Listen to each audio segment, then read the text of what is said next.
Hey everyone, good afternoon to all. So date है आज की 28 में। So this is our execution. Short side का हमारा ट्रेड था। वीकली एक्सपायरी का हमने स्ट्राइक प्राइस चूज़ किया था। सो काफ़ी अच्छे मोमेंटम में हमें ट्रेड का टारगेट मिला है।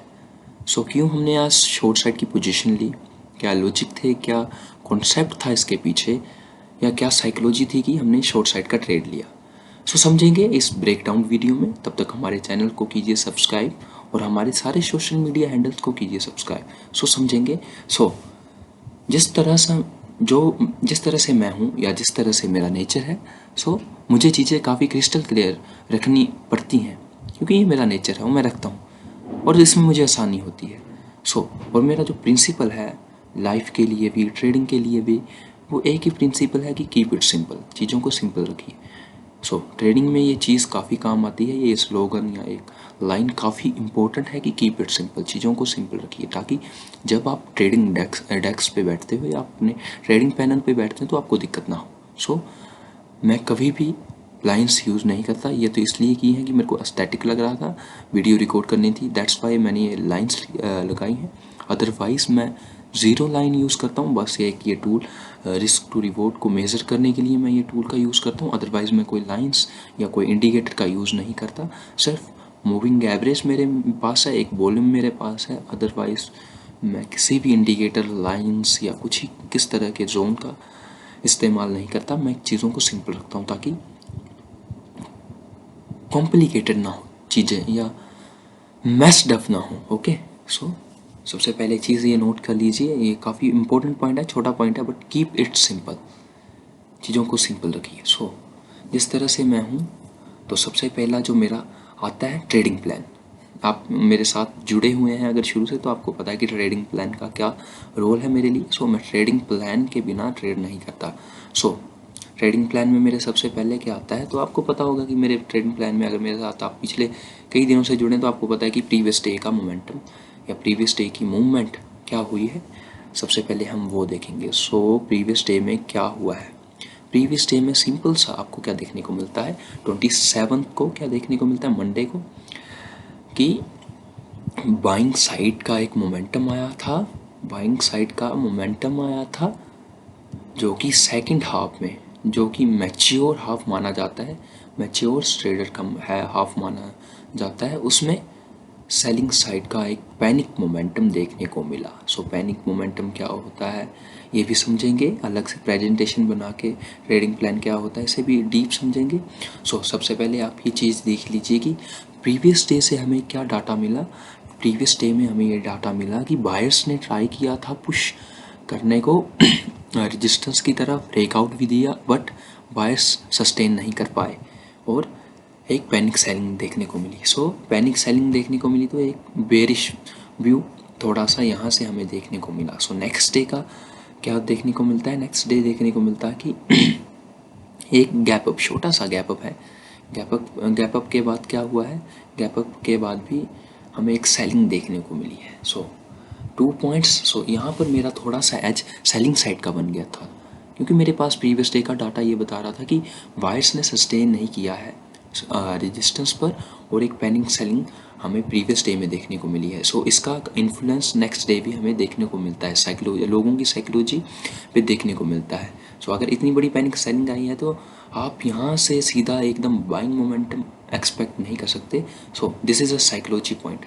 ये भी थोड़े छोटे छोटे से पॉइंट है, बट इंपॉर्टेंट पॉइंट है। सो 2 पॉइंट मेरे पास थे वेरिश साइड जाने के। अब नंबर 3 पॉइंट क्या था, नंबर 3 पॉइंट मेरे को चाहिए था एग्जीक्यूशन के लिए या ट्रिगर करने के लिए, या मतलब परफेक्ट मेरे को जो एक इंडिकेशन चाहिए था, उसके लिए मेरे को एक पॉइंट चाहिए था। सो थर्ड वन पॉइंट जो मेरा था वो था 10-25 पर।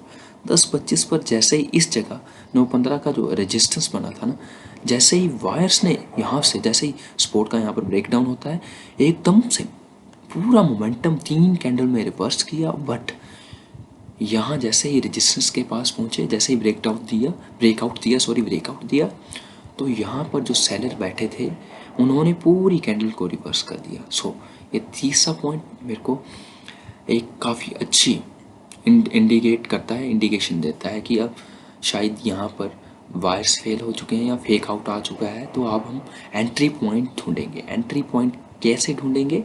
सो एंट्री पॉइंट ढूंढेंगे हम दूसरी अपोजिट पार्टी का मोमेंटम देख के।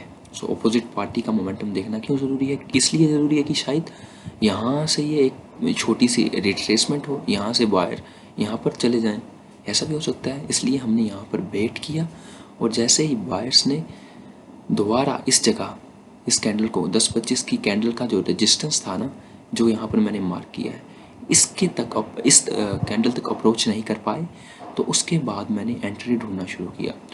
सो उसके बाद जैसे ही इस जगह का ब्रेकआउट हुआ, इस स्पॉट का, इसे माइनर स्पॉट कहते हैं जो बीच बीच में होती हैं, इस माइनर स्पॉट का जैसे ये तो एक फेक ब्रेकआउट था, सो इसलिए मैंने ट्रेड नहीं लिया।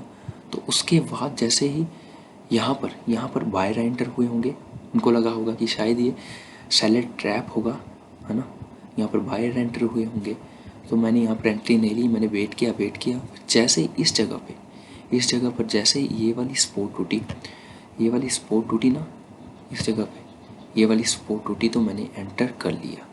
एंटर करने के बाद यहाँ पर मैंने क्वांटिटी थोड़ी ली थी। उसके बाद जैसे ही रिटेस्ट हुआ 11-15 पर, तो मैं फुल क्वांटिटी के साथ आया, और एक काफ़ी अच्छे मोमेंटम में हमें हमारा टारगेट मिला। सो इसे हम पिरामिडिंग कहते हैं कि पहले हमें अगर कॉन्फिडेंशियल नहीं है चीज़, तो हम रीटेस्ट का वेट करेंगे। तो रीटेस्ट आया, रीटेस्ट के बाद हम पूरी क्वांटिटी के साथ घुसे, और एक तगड़े मोमेंटम में हमें 1:3 का हमें टारगेट मिला। सो बिल्कुल सिंपल सा ट्रेड था कि यहाँ पर जो बायर्स हैं वो रेजिस्टेंस पर होल्ड नहीं कर पा रहे हैं, और प्रीवियस डे में भी रेजिस्टेंस पर होल्ड नहीं कर पा रहे थे, और एक पैनिक सेलिंग देखने को मिली थी। सो 3-4 पॉइंट को कन्फ्लुएंस यानी मिला के हमने साइकोलॉजी पे पॉइंट्स नोट आउट करके सो ये ट्रेड को बनाया। सो this is a pure price action trade, इसे हम प्योर प्राइस एक्शन ट्रेड करते हैं। इसके अलावा मैं इंडिकेटर का यूज़ नहीं करता, बट हाँ आज मैंने किया था, मैंने एक मूविंग एवरेज जो 50 और 200 का इस्तेमाल किया या यूज़ किया। तो यहाँ पर जो थी एक मूविंग एवरेज का भी मेरे को एक इंडिकेशन मिला। सो यहाँ पर रेजिस्टेंस था, सो इसके बाद इसका भी हमने एक पॉइंट लिया। सो अदरवाइज़ मैं यूज़ नहीं करता। So this is our trade. So इसी तरह से सिंपल पॉइंट बना के अगर हम ट्रेड करेंगे तो काफ़ी अच्छा हमें रिस्पॉन्स मिलेगा और रिज़ल्ट मिलेगा, और हम साइकोलॉजिकली भी ज़्यादा परेशान नहीं होंगे। अगर आप 100 चीज़ें करते हैं, ट्रेडिंग में ज़्यादा हार्ड वर्क नहीं चाहिए, स्मार्ट वर्क चाहिए, और थोड़ी सी चीज़ों पे अगर आप सस्टेन रहते हैं और कुछ एक स्ट्रेटेजी पे आप काम करते हैं तो आपको सक्सेस मिलेगी। सो एक स्ट्रेटेजी पे बने रहिए और पॉइंट समझिए कि मार्केट कहना क्या चाहती है, लोग क्या करना चाहते हैं और मार्केट कहना क्या चाहती है।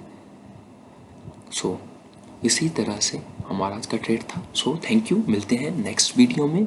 तब तक हमारे चैनल को कीजिए सब्सक्राइब। ऐसे ही इन्फॉर्मेटिव और फ्री कंटेंट के लिए आप हमारे सारे सोशल मीडिया हैंडल्स को सब्सक्राइब कर सकते हैं। तो इस ट्रेड की लाइव वीडियो भी हमारे इंस्टाग्राम पर डल चुकी है, आप वहाँ भी सब देख सकते हैं इस ट्रेड की लाइव वीडियो।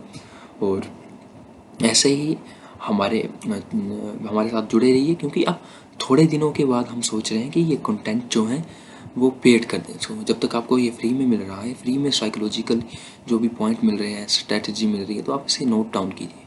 हम थोड़े दिन में इसे पेड करने वाले हैं। सो थैंक यू, मिलते हैं नेक्स्ट वीडियो में।